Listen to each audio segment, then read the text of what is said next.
Well, hey, good morning, everybody, and welcome to another episode of The Unlocked Show. I'm your host, Tracy Wilson. My pleasure to be here with you guys this morning because I have got a super duper treat for you today with one of these amazing guests that I have lined up. As you guys know, we have really top class guests on The Unlocked Show, and today is absolutely no exception to that rule. I've got the amazing Steve Fredlund with me, all the way from Minnesota, and he and I have just been having a great conversation behind the scenes about, life in general, how we can make sure that we're living a really vibrant and life, and that we actually cultivate that with some level of intention. So I've got some questions for you guys today. Whether you're starting out in business or whether you even work for somebody else, you might be in the corporate world. You are a leader, and to me, it doesn't matter whether or not you have staff members that are working with you, for you, you have a team of people, whether you are leading a band of one, in some way, shape, or form, you are a leader. And sometimes, as we go on this journey of leadership, we can get a little bit lost and we can become a little bit unhappy. And we then start to think about, how the heck do I bring back happiness? Where do I find the happiness in my leadership? How do I cultivate a team that is actually happy and vibrant? Well, today's guest is going to share with you all of his findings. After 30 years in corporate and also in business, he has done some amazing things. He's traveled the world speaking on many stages. He's also been a 2 times TED Talk speaker on this particular topic. So I want you guys to listen up today. I want you to really think about the things that Steve speaks to us about and how you can bring those things into your life so that you too can create and cultivate a life that is full of vibrancy, is full of happiness, and that you too are able to be the most exceptional leader to yourself, to your family, and to those around you. So I want to welcome to the show, Steve. Fantastic to have you here. Oh, Tracy, it's great to be here. With that whole introduction, I'm like ready to go. Let's go. That was fantastic. Awesome. Well, hey, look, as I mentioned to everybody a little bit earlier, you and I were having a bit of a chat behind the scenes, and you've told me some of the amazing things that you've done. But one of the things I'm really interested in is, I know through reading your bio that you made a bit of a change about 15 years ago, and you started really thinking about this concept of leadership and how you can become, how do you become a happy leader? So I'm wondering, what was it that actually sparked that? What was it that took you down the path of thinking, hey, I need to change something here. Maybe I'm unhappy right now and I need to find the pathway to happiness. What happened? Yeah, it really was that. Everything was going great in the corporate world. I'd just been promoted. Everything was like on top and rising, right? Like great relationship with my wife, my kids. Everything was amazing, but I was feeling absolutely miserable and I couldn't explain it. And I live in Minnesota in the USA, and there's this bridge that goes across the Mississippi River called the Stone Arch Bridge. And every afternoon I would walk across that on my lunch hour, trying to figure out why I was so miserable, because it didn't make any sense, right? On paper, everything was perfect. My life was amazing. Like so many people would trade their life on paper for mine, but internally I was just so miserable and I could not figure out what was going on. And I didn't believe it was clinical depression or anxiety, some of those issues that people struggle with. It was just, I felt like I was living this good life, but I was trapped. And I felt like I had nobody to complain to about. Like, what right did I have to complain about it, right? Like I was, 35 years old, everything was great. And, who am I going to complain to? I grew up really poor. I can't talk to my mom because what am I going to tell her? And so it just felt like I was trapped in this good life and just super miserable. And then eventually I connected with my mentor and I just said, what is going on here? And he helped me figure some things out that made me realize that I was just not aligned with the life of who I was and what I wanted to do, what I was passionate about, what my strengths were no longer aligned to the job I was being asked to do after I got promoted. And it was really just that misalignment that made me realize how important it was to really truly understand who I was and try to line up my life, my work life to those things, because it was that misalignment that was driving my unhappiness. And so once I realized that, I started becoming more intentional about doing things that made me happy, that lined up with who I really, truly, authentically was, and then start beating that drum and start telling other people about that. Because as it turns out, as I started sharing my story about being unhappy in my work life, I wasn't alone. There's a lot of people who on paper had this great life, but were really miserable inside. And so that was really the start of that journey. It's fascinating, isn't it? And I think about, even just yesterday, I had to go out and run a couple of errands, and one of which was to get a new photograph for my passport, because I'm about to do some travel in the latter part of this year. And anyway, I walked into our local post office, and the woman that was behind the counter there, clearly, I think, I would hope that this episode she would listen to, because honestly, you could actually tell that she was totally unhappy, and more likely than not, it is also because she was totally misaligned with what she was wanting to do. Her job, or her, her way of life had become totally out of balance and off, off the scale of where she wanted to be, because she just clearly was not a happy person in her job. So when that happened, Steve, and you started talking with your mentor, what were some of the things that where did you have to go? Like, how far down did you have to dig to really realize that, oh my gosh, this is the case? Because I think this would be a fairly commonplace issue, where a lot of people on the outside are like, what have I got to complain about? If I complain to somebody, they're just going to look at me like, what's wrong with, Right. what are you complaining about? What's wrong with you? You've got everything together. So like you say, on the outside, everything looks just swimming, but on the inside, it's like, I am absolutely drowning here and I don't know where to go. So what were some of the things that he got you to do to really understand that this is the case? It's not because I'm clinically depressed. It's not because, I'm being selfish in this moment. It's not any of those things. It's a pure misalignment. Yeah, and what you said is, just before I touch on that, what you said is so true. It was that layer of guilt on top of this. What right do I have to be unhappy? There's that piece that just made it so difficult. American, middle-aged male, educated, with every opportunity in the world, and I'm still miserable. So that added a layer of unhappiness, because I couldn't understand it and I felt guilty that I was unhappy. But the interesting thing is, in this particular case, and I've had some other issues we've had to dig really deep in, but with this case, it was literally like 15 minutes. Literally, like, I would go across every day wondering why I'm so unhappy. I finally called him. I said, we need to get together. He luckily canceled his meetings. We had dinner. And within 15 minutes, he had this thing basically figured out, because it wasn't that complicated from an outsider's perspective. What he did, and he was actually a professor of mine when I went through my MBA program, my Master's of Business Administration. Mm-hmm. And so I reached out to him, and he said to me right away, he said, okay, well, you just had this big promotion. Now, do you remember when we did the Strengths Finders assessment? It's like a personality test, only it's really based on your strengths. And I said, I do remember that when we went through the program. He said, what were your top 5 strengths? I said, learner, relator, achiever, strategic, and self-assurance. And I think he was very proud of me for remembering those. But I'm like, I remember those. He said, okay, now, before you got the promotion, give me a 0 to 5 rating on how much you were utilizing each of those strengths on your job. And they were all like 4s and 5s. He said, now, since you've been promoted, and the promotion moved me out of an individual contributor into more of a management role. He said, now, since you've been promoted, how much are you utilizing those strengths? And they're like 0s and 1s. He said, this is not that difficult. What's happening is that you are no longer lined up with your strengths. You are actually grieving the loss of utilizing your strengths. You're now being asked to do things that you aren't wired to do and that you're not passionate about and that aren't your strengths. And it was very clear. And I'm like, how could I not see this? How could I not see this? Because I got hung up on a promotion is what you are supposed to do, right? That's what you should do. That's the default, right? You go into the corporate world, and what you should do is you should work really hard, and then you should get paid more money, and then you should get promoted, and then you should work really hard, and then you should get promoted. Like, this is what you should do. And the problem is I got hung up on the should, right? I let people should on me, if you will. I said S-H-U-L-D. But, and so I followed the right way to do it, the way that I should do it, and it made me miserable. And the reason is because that promotion made me misaligned from my real strengths. So in this case, he saw it right away, and I was like, how could I not see this?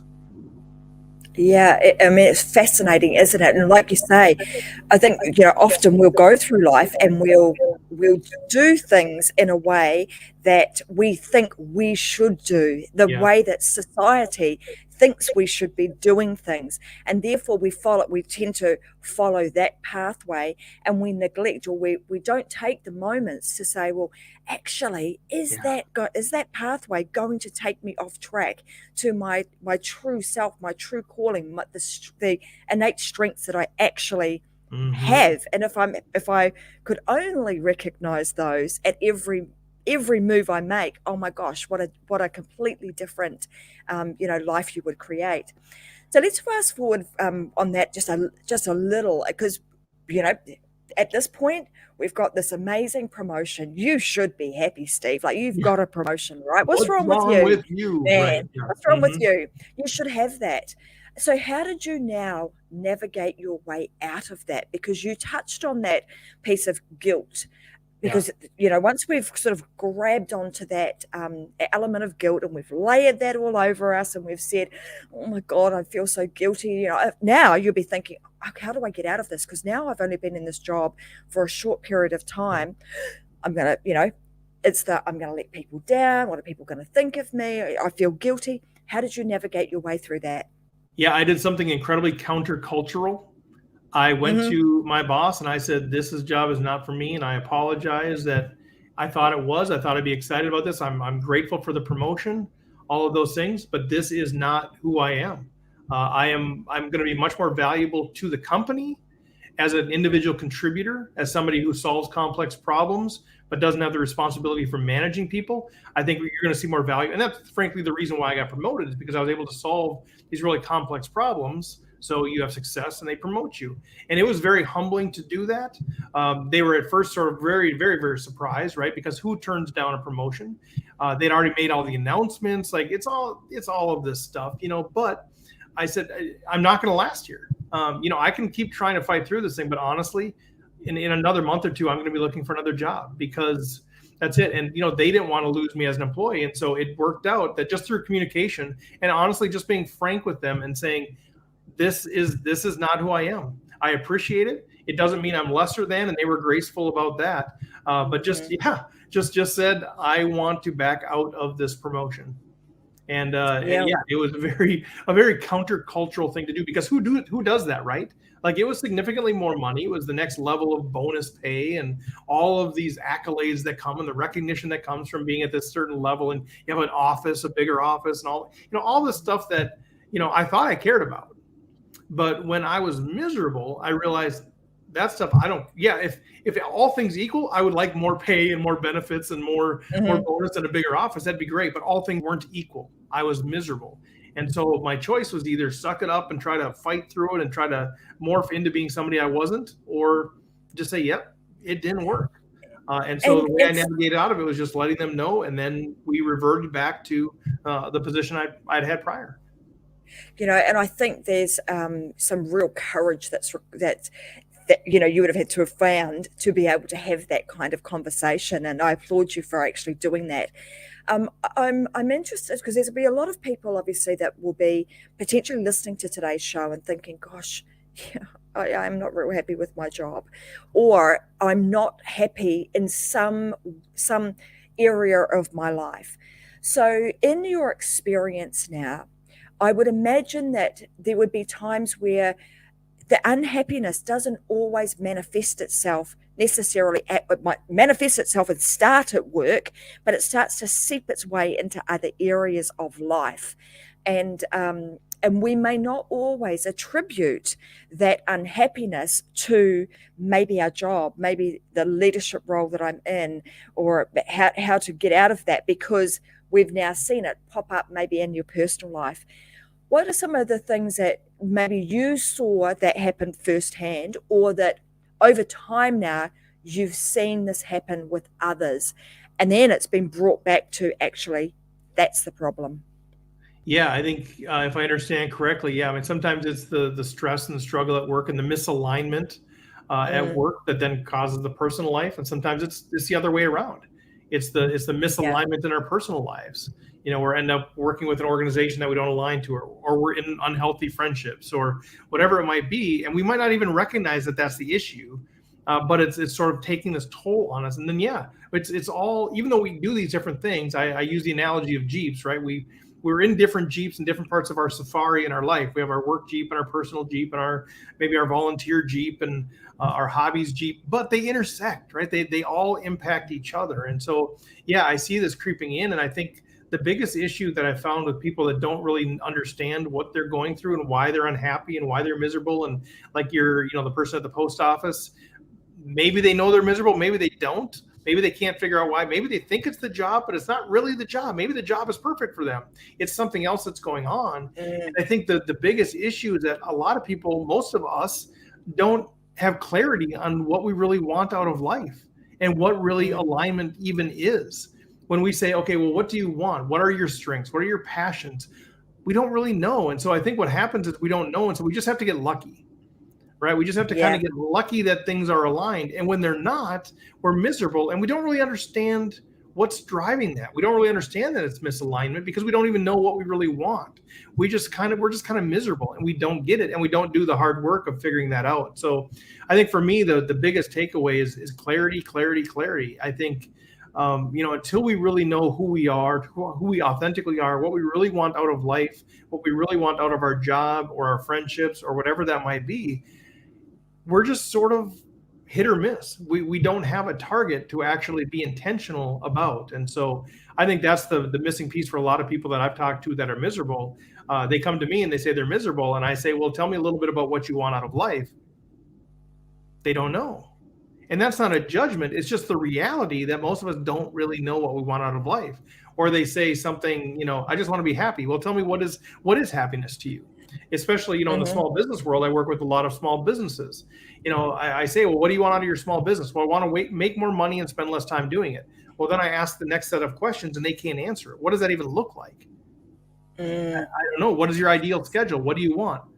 I don't know. Well, then you're just sort of, you don't have a target to try to make decisions based on. And so you're just kind of trying to get lucky and hopefully alignment finds its way to you.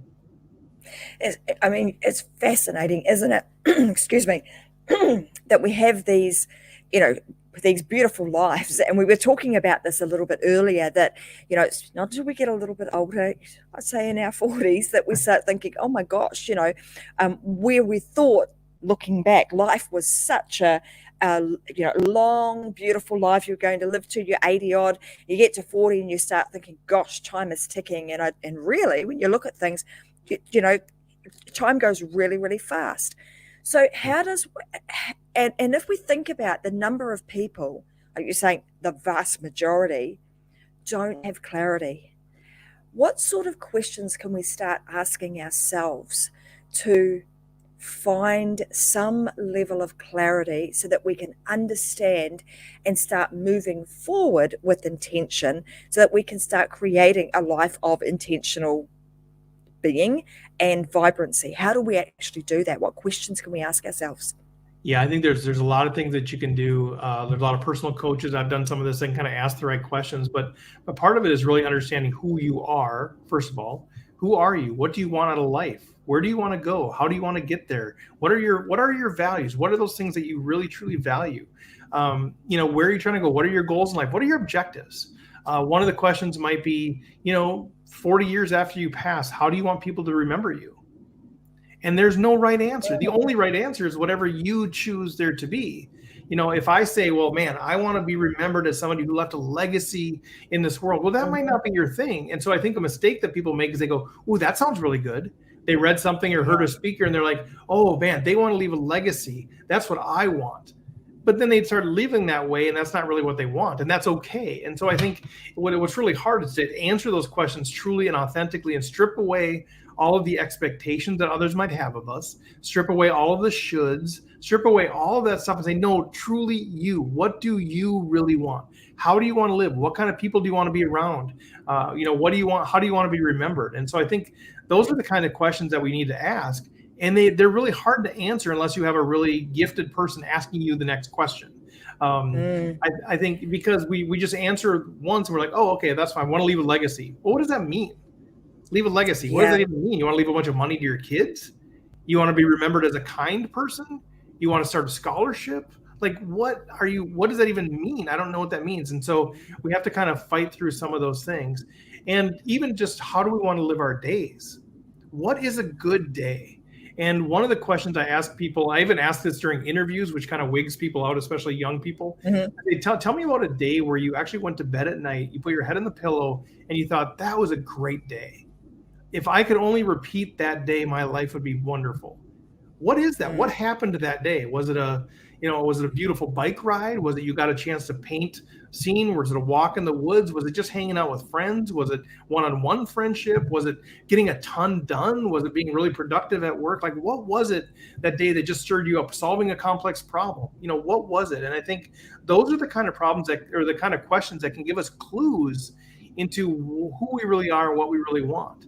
And then the other tool, the other tool and resource is sort of even taking personality exams. I mentioned strengths finders, but there's a ton of different personality tests: the Enneagram, MBTI, Myers-Briggs, all of these different things. And I used to be really somebody that said those are a joke. Like, why would you want to do that? Because I only had to take one if I was up for promotion. I'm like, this is stupid. How can I answer 50 questions and somebody's going to figure out who I am? And then the Strengths Finders thing happened, that Stone Arch Bridge moment with my mentor, Paul, where he used Strengths Finders to show me how I was misaligned. And I became a big proponent of those. And so I encourage people not just take one of them, but take a few of them, because they're different purposes for those tests, and then look for themes. And so if you're struggling to figure out like who you are, your identity, how you're wired, what you enjoy, sometimes those can actually really be helpful. Look for the themes in there, and then show it to people that know you the best and say, do you agree with this? And so I think it's a combination of being asked questions, answering questions yourself, and then taking some resources like that and putting them to use. And like you say, sometimes it is a great idea just to get somebody else, a mentor, a coach, to actually work with, because they'll dig deep. They'll ask you some really deep questions that will get you to think and start really uncovering who you really are. What are you about? There's this great one, actually. And I'm pretty sure it's Tony Robbins, actually, that asks this very simple question: but why? Yeah. So when you're asking those questions of, so what do you want in life? Well, I want to build a legacy, but why? Why? And then the next thing, and it's like 7 layers deep. Seven And whys. if you you continue to ask yourself that why at least 7 times, you might just get to the crux of what you're really about. But I love those. I'm in agreement with you. I can remember doing those back in my corporate days too, and thinking, oh, what this guy's nonsense about. And then all of a sudden realizing that actually there's a lot of strength in doing these, and doing multiple different ones for those purposes of they have a slightly different intention with them. Yeah, and one of the things I've done with sorry to cut you off there, but one of the things I've done with the seven whys is a great exercise too, that people could do. For each part of your life, think, okay, what are the different major areas of your life? Okay, work, family, friends, hobbies, whatever they are. Write down, for each one of those independently, write down, what do you really want out of those? What do you want out of a relationship? Whether you're in one or not. What do you want out of friendships? What do you want? So write each of those things down independently, and then do like exactly what you said. Ask why, and then for each one, don't think ahead. Just for each one, why do I want, somebody to love me? Why do I want to be recognized? Why do I want to be productive? Whatever it is, write the why down for sure for each one of those, and then do them all, and then go back through it again. Okay, now answer each one of those why. And do that for all of them again until you can't answer them for any of them, and then sort of combine it all and look for the threads. And you're going to see some amazing continuity between there, that often the real core why that you want at work is the same core why that you want in your personal life. It's the same core why that you want out of a volunteer experience. That's where you get to the heart of who you really are, what makes you tick. And so that's a great way to kind of take that why exercise and expand it broadly, and take your time doing it. And boy, you're going to see some themes come out of there and go like, that's it. That's it. I want to be respected, or, I just want to be unconditionally loved, or I just want to solve complex problems. Who knows, whatever it is. And that's going to hold the key then to how you become happier. Absolutely. And then you've got something that's it's almost like your North Star, isn't it? Yeah. It's like, that is the thing that is going to hold me steady in whatever I do. Moving forward, if you apply for that promotion, you can say, well, is that actually going to enable me to do whatever that North Star is? And if the answer is yes, then it's most likely a great opportunity for you to pursue. And if the answer is no, then you might cut it off at the post and say, this is not somewhere I want to go right now because it's not in alignment with me, and it's not going to, my happiness is at risk if I go down that path. Yeah, and you're So I hitting on think it's a the great two big pieces. exercise. Sorry again. You're hitting No, on those you go. big pieces, like the clarity thing. Like I still feel like that's like 95% of the work. I know, Einstein said if I had an hour to solve the problem, I'd spend 55 minutes on the problem and 5 minutes on the solution.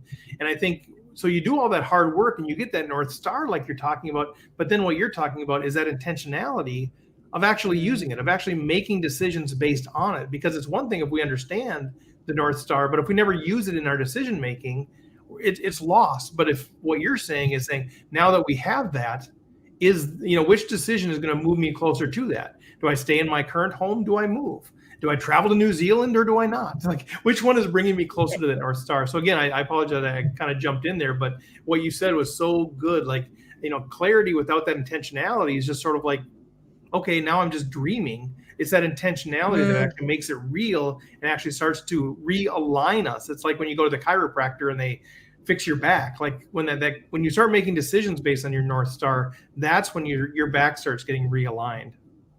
Absolutely. And just back to you were talking about an analogy of having a Jeep, and that, now we're, whatever journey we are going on, what passengers, what people are we going to put in our Jeep that we're going to enjoy the journey with. And so that North Star becomes almost like the Jeep. That's the one thing that I know is going to go with me no matter where I go. And now I'm determining, okay, well, who am I going to actually load my car up with, that I'm going to enjoy the journey with. And I know that you do that in every area, of your life, whether it's your personal, your professional, your hobbies, whatever it is, you're always able to come back to that. I know one of the things that you've spoken about in the past is this concept of default driven leadership. Can you tell us a little bit more about what do you mean by that? Yeah, I think it's a little bit like what we talked about before with the promotion, that so many of us lead by default. We just do things the way that we should do them, right? Well, that's what we're supposed to do, or we do them, based on what other people expect of us. That's what default-driven leadership is. Rather than saying what are my core values, where am I really trying to go, what's it going to take to get there, and maybe even breaking new ground. A lot of us are stuck in just doing things the way they've always been done. And some of that's just because it's easier, right? We can be lazy and just say, well, that's easier. But I think some of that, what's really embedded in some of that when we lead by default, is that we feel like it's less risky. What I mean by that is that, okay, if I take over a position and it's something that you've been doing the whole time, and then something goes wrong, and I'm doing it the same way that Tracy always did it, I can say, well, that's the way we've always done it. That's the way Tracy did it. Versus if I make a change and now things go wrong, it's kind of on me. And so I think there's a little bit of a risk management piece that's embedded in doing things by default. But yeah, I mean, I think what happens is we don't progress.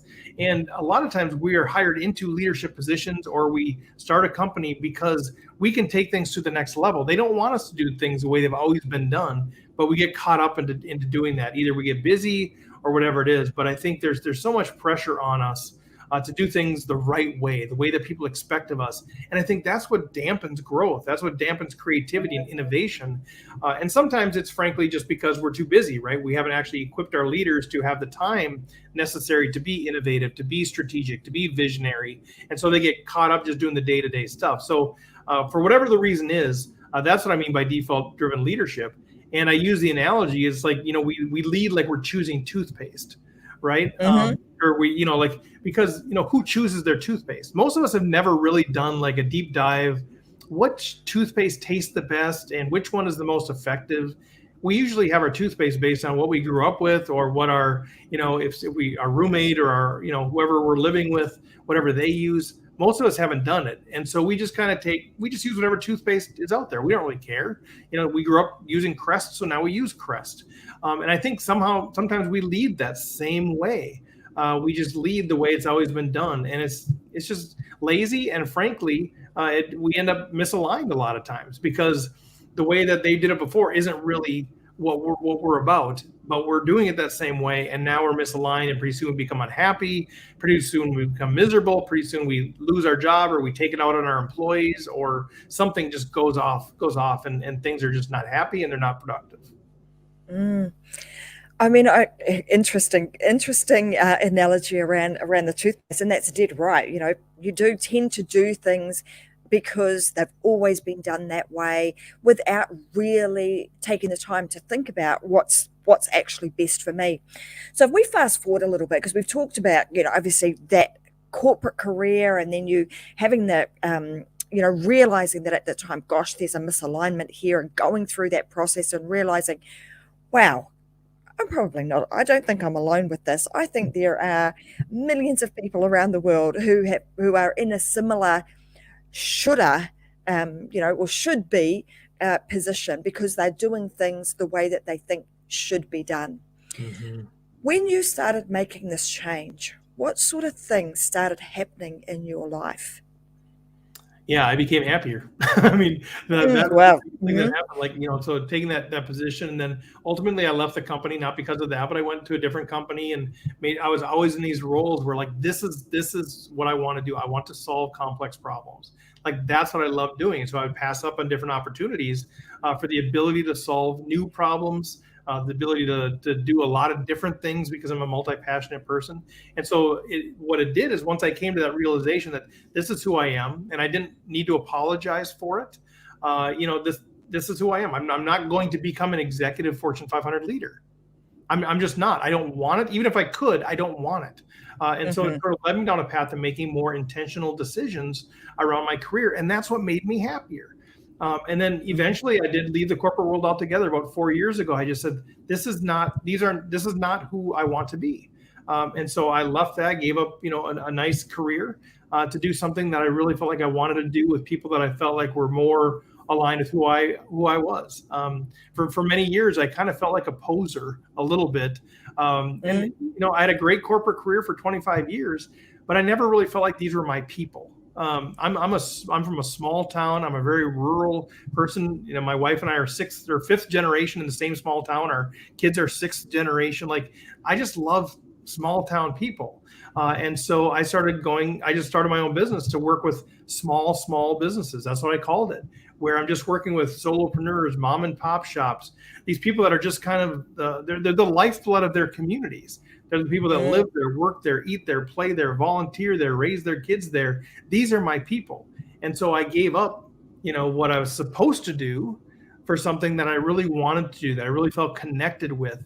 And it's just made me happier. And so the biggest change that I would say I've seen in my life is that I'm happier. I'm making less money. I'm working more hours, but I've never been happier. So, that's not everybody's secret formula, but for me, that was what took priority. Yeah, I love that. And I love, that living in a small town. There is something. I grew up in a very small town. I don't live in one now. I live in a big city, but there is really something special about that small town. Having the community around you and being able to give back to that. I know you give back in a much, much bigger way too. I know that, over time, you have been taken to places like Rwanda to do voluntary type work. Tell us a little bit about that and how that all came about, and why you're so passionate about working community, obviously, as solving complex problems, but also doing that in such a way that it involves a community. Tell us a little bit about that. Yeah, it sort of touches on the two things I've loved doing my whole life, which is solving complex problems and building community. I love both of those things. And so Rwanda was right in the focal point of that, because, what's more complex than bringing a small area of rural Rwanda into self-sustainability? That's a very complex problem. So I started a nonprofit back in 2009 with the idea of a couple of things. One is, how do we unite the people of East Central Minnesota? How do we get them to work on the same page, to work towards something bigger than themselves? Because there's a lot of divisiveness politically, spiritually, regionally, education. Everybody has different perspectives. So a lot of disunity. So one of the things I wanted to accomplish is how can we give us something bigger to work on, where we can maybe let some of those other things fall down because we're all on the same page. We're all working for the children of this one area. So that was one thing. And then I was trying to, move this area of remote northern Rwanda into self-sustainability. And so that was the idea, that East Central Minnesota would unite, would respond, would finance the transformation of this area of northern Rwanda. And so there's a long story of how I kind of got involved in that, got passionate about that. But I fell in love with this idea, and then I went to Rwanda for the first time in 2009, and it changed my life, radically changed my life. And a lot of people will say that, and it did for me. And I fell in love with the people. I fell in love with the idea. I fell in love with the impact. I even fell in love with the idea of the questions that it brought up in me, questions of how can we be on the same planet? Because I would go there, and I'd return from there where they have no electricity, no running water, AIDS is running rampant, all kinds of issues. And 2 days later, I'm sitting in a grocery store that's air conditioned in Minnesota, and there's a whole aisle dedicated to chocolate chips. How do I reconcile that in my brain, that this is the same planet? And so I even love that those questions were pulled out, into me. And so I fell in love with that. And then I've gone on a total of 4 trips. We've taken 4 different teams over there. We've raised over $3 million without ever having any paid staff, no overhead, no major donors. I'm really proud of that. And we've just seen the absolute transformation of that area. And they have now moved into self-sustainability, where there's no more funding going into that community at all. They're fully on their own. And it's something I'm really proud of, something I'm still very passionate about. And those experiences will be with me forever. Well, firstly, congratulations. And, I take my hat off to you for really being instrumental, or the person who really took the reins and brought your community together to actually go and help another community. But isn't that fascinating that I know one of the things too that you talk about is this power of the shared, power of shared passion, and utilizing that to get everybody together, bring them on that same page, and then almost had to export them into a completely different world and say it's almost as if it's a different world, right?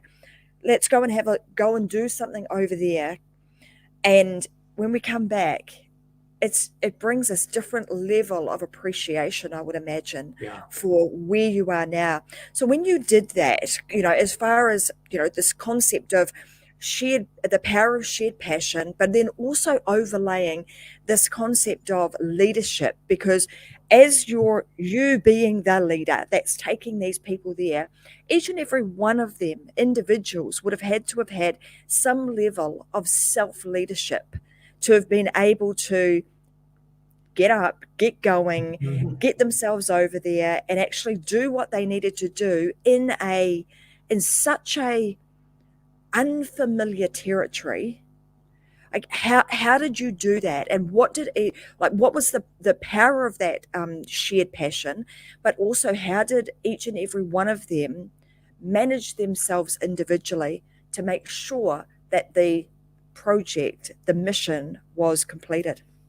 Yeah, that's a great question. I think the first trip there was only 4 of us that went. Each other trip was quite a bit bigger. But I think we maybe didn't even know what we were getting into. None of us on any of the trips had ever been to Africa before. I was 39 years old. I'd never even been outside of the U.S. until I went to Rwanda, East Africa. Like, that's, of course, the first place you go. And so I think we kind of knew what to expect. We talked to people, but we didn't really know what to expect. And so it was frankly quite overwhelming. And it was daunting, scary at times, of course. And then on the first trip, they said, you need to go on a safari at the end for a couple of days. And I was like, this isn't a vacation. We don't want to go on a vacation. They said, you're going to need the 2 days just to sort of get into a different mental state and transition back and team build and all those things. So we did that, and that's been a key part of all of this. But I say that because the first time was just, I don't know, like, this was crazy. It changed me. It impacted me, all of those things. And so then on the next few trips, I could really help people prepare for that trip. I knew what they were going to experience. I knew what they were going to see, taste, smell, feel. all of these things. And so it was really helping people get into that state of really understanding what, kind of managing expectations of what they're going to get into. But you still can't really prepare for some of those things. You can't prepare for holding an 18-month-old child that weighs less than 10 pounds. You can't prepare for those kinds of things. So you try to get them in that right place. But it's just hard. You just have to experience it for yourself. But you just let people know they're going to be overwhelmed with emotion, and that's okay. And I just tried to get everybody to a place where they would lean into it. Don't hide from it. Experience it, fully experience it. Whether you're, at the medical center experiencing that child, or some of the other, really hard things that we saw, or you're being chased by elephants and you're all laughing and, that kind of thing. Whatever it is, lean into it, soak it up, take it for every ounce of it.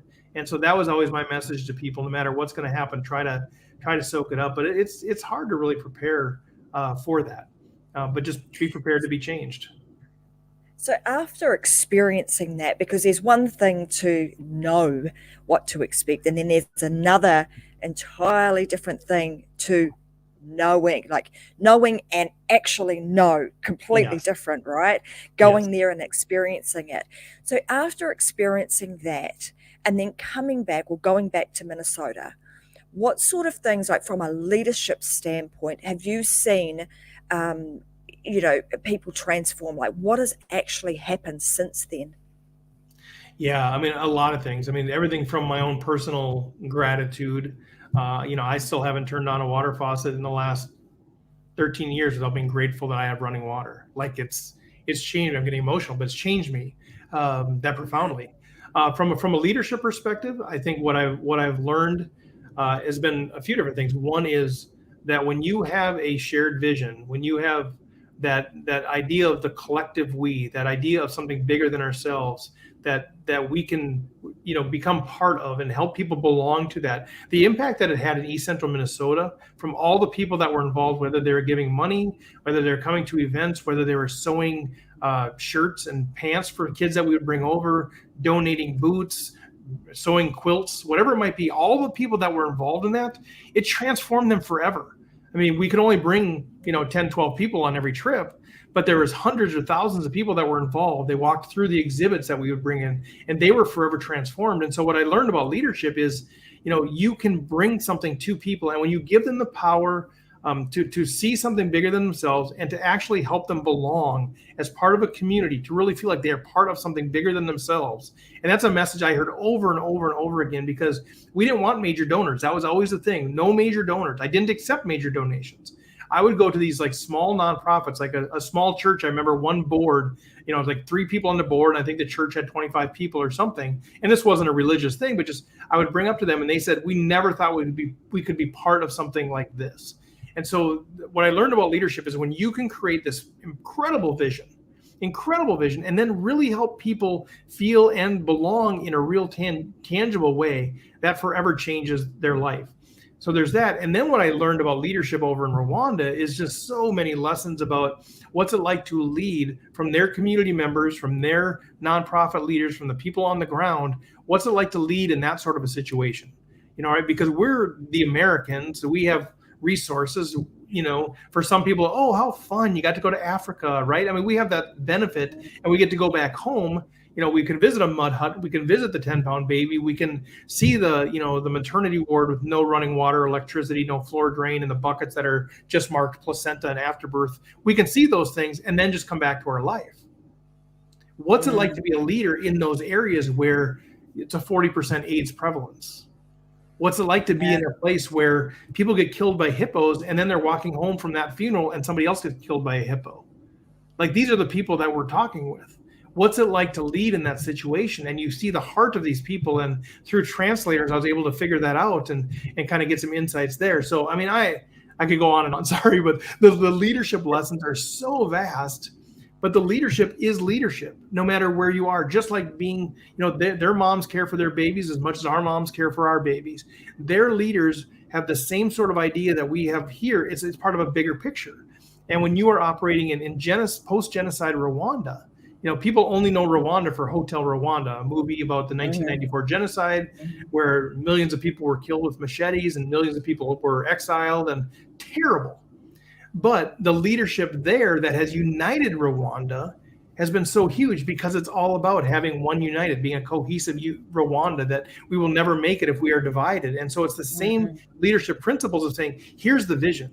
We have a vision for one Rwanda, and getting people to buy into that and be part of that and realize that if they have a calf to give, if they're a Hutu family, to give it to a Tutsi family. Like, that's the kind of programs they have, that if they do that, they are being part of this restoration of Rwanda. And so it's the same leadership principles of powerful, compelling, clear vision, and helping people belong and be part of that, and really feel connected into that. Leadership is leadership. It's the same sort of thing, but just in very different applications. Mm-hmm. Sorry, I could talk for hours. So you'll have to. I mean, and I could too. I mean, I would just love to listen and hear about the lessons, and it's often, those lessons that we learn, but how do we now translate those back into, because like you say, completely different world. They are total worlds apart.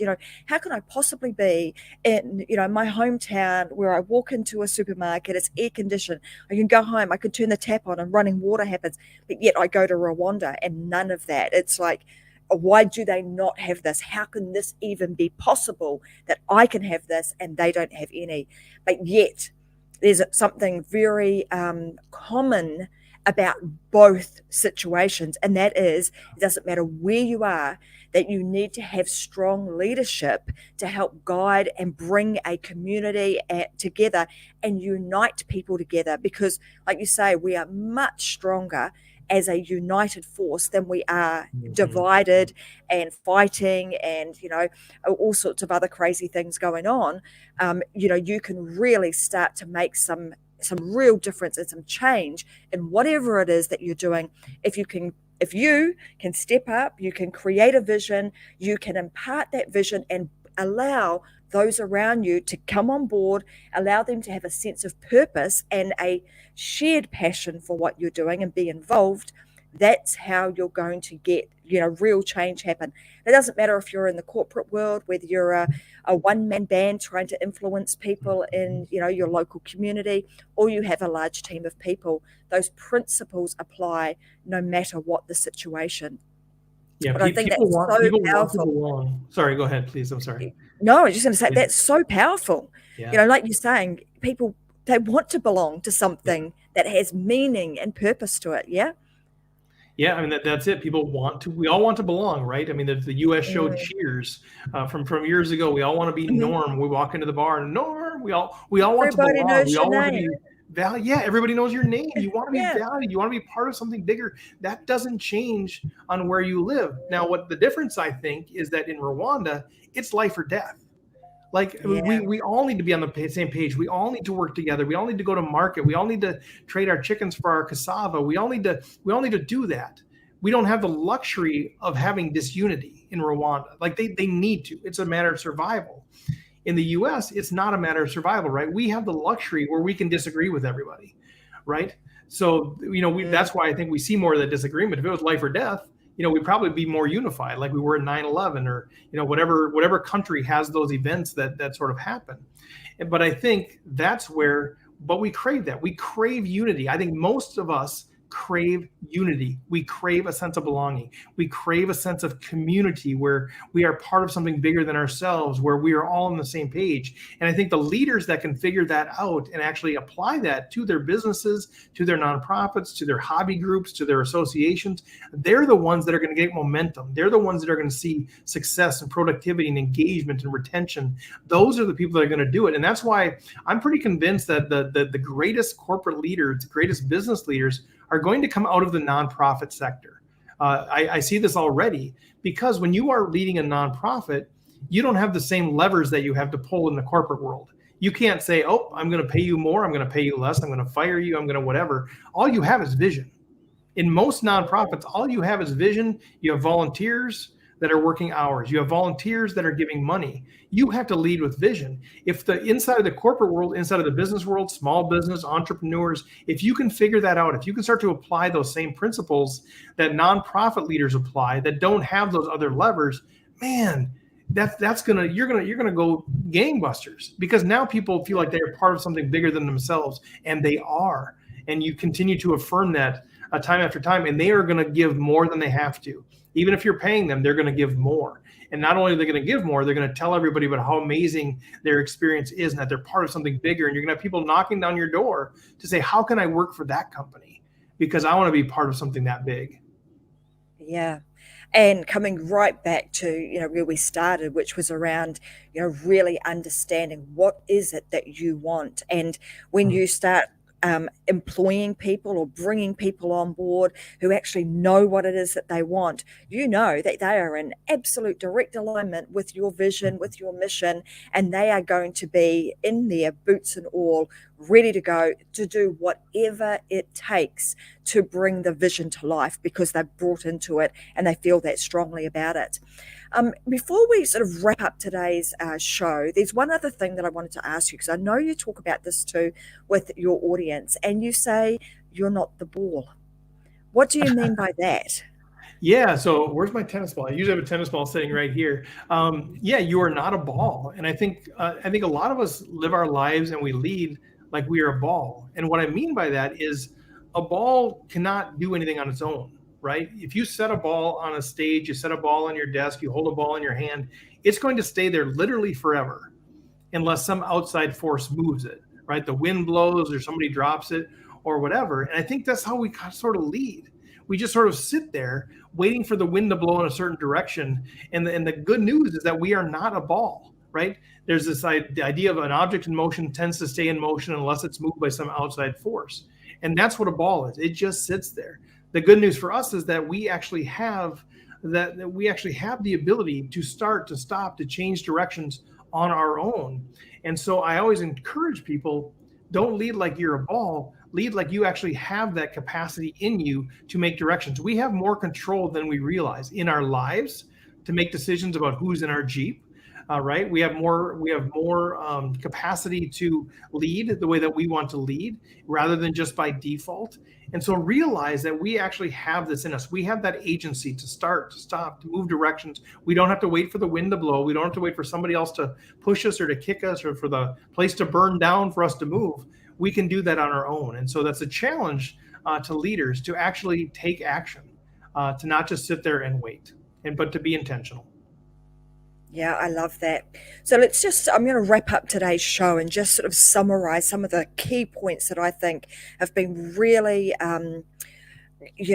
pivotal in your career, but also so important for our audience to understand.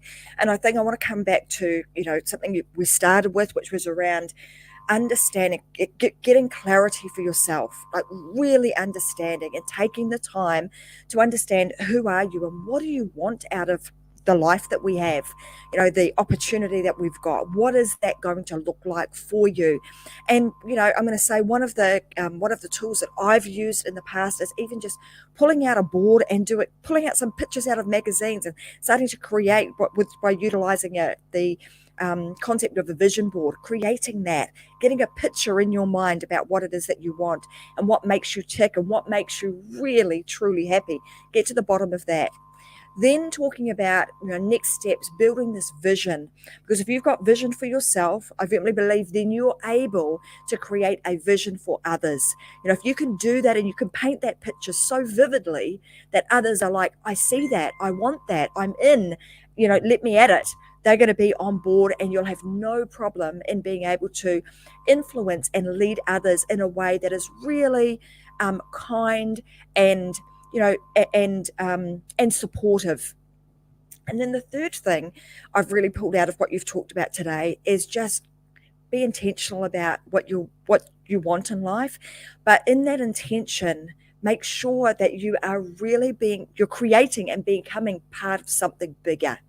We often think quite small. We often think, gosh, I can't do that, or I could only, create this in my life, when in fact, being an infinite being, you can create whatever you want. So the bigger you allow yourself to dream, the bigger opportunities will come your way, and you potentially will be able to be part of something much, much bigger than yourself. So those are kind of my 3 takeaways from today. And if you want to add anything to that, Steve, if there's anything else in particular that you'd like to say, if there's one thing out of this that I think you guys should do, it's this. I love it. It's a great recap. I didn't need to be here. You nailed it all. I think the only other piece would be, one of the jobs we have as leaders, we hire people, right? We try to bring people into our Jeeps. And I always encourage leaders, don't always hire just based on their capacity and their experience and their skill set. Hire based on alignment. Because if you want people that are really productive, engaged, and they stick around longer, it's the people that are lined up. And what I mean by that, they're lined up with their values match your values as a company. Their values line up with your vision. The job responsibilities line up with their passion and their strengths.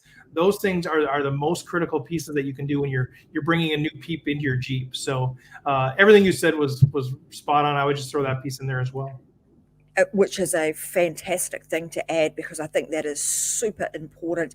And often as leaders, we are required to employ and bring new members onto our team, and sometimes we neglect to actually ask those questions, because it's beneficial for you as the leader and for your organization, but it's equally as beneficial for that new employee to make sure that they're in alignment. Otherwise, Right. like Steve, you're giving them a promotion because you've noticed a particular aspect of their skill set or their behavior, but they're not necessarily aligned, and they'll end up being either unhappy, miserable, or saying to you, hey, this is not a good fit for me. I feel like a square peg in a round hole, and I need to go back to my round hole, please. So that being said, guys, I want to say thank you so much to Steve for being an amazing guest today and sharing all of his wisdom and his experience of, the last 30 odd years in leadership. And I also want to just say thank you so much for really stepping out and doing something for humanity, and really bringing, your community together to actually help another. I think that's, I didn't want that to go unnoticed, because I think that's really, really important. So thank you for doing that. For everybody else who's watching today, thank you very much for joining. We really appreciate you tuning into the Unlock Show. As you know, we go live every Wednesday and Friday at 10 a.m. Brisbane time, talking about all things to do with business, family, and life. In particular, we often will talk about how to create your own live show so that you too can bring amazing people just like Steve to the forefront and to share their knowledge and expertise to be able to help others. So if you want to learn how to do that, then I would encourage you to go and get, go to tracyandwilson.com and just reach out, and we can have a bit of a chat about that. And if you would like to hear more of, Steve, then I would encourage you to head on over to Steve's website, which I'm just going to pop up onto the screen right now. And if you want some help in really understanding how to become a better leader, how to even kind of unwrap what your special and unique gifts are, then I would recommend that you have that chat with Steve. So stevefredlund.com, so STEVEFREDLUND.com. Head on over there and make a time to have a further chat with Steve, and just see where things go. I'm sure that he would love that. That would be awesome. All right. So that being said, guys, I'm going to say thank you very much, and I'm going to see you guys again on another episode of The Unlock Show at 10 a.m. on either Wednesday or Friday very, very soon. Thanks, guys. And as I always say as we tune out with the show, is go and live your life unlocked, because there is just no other way. Thanks, guys, and bye for now.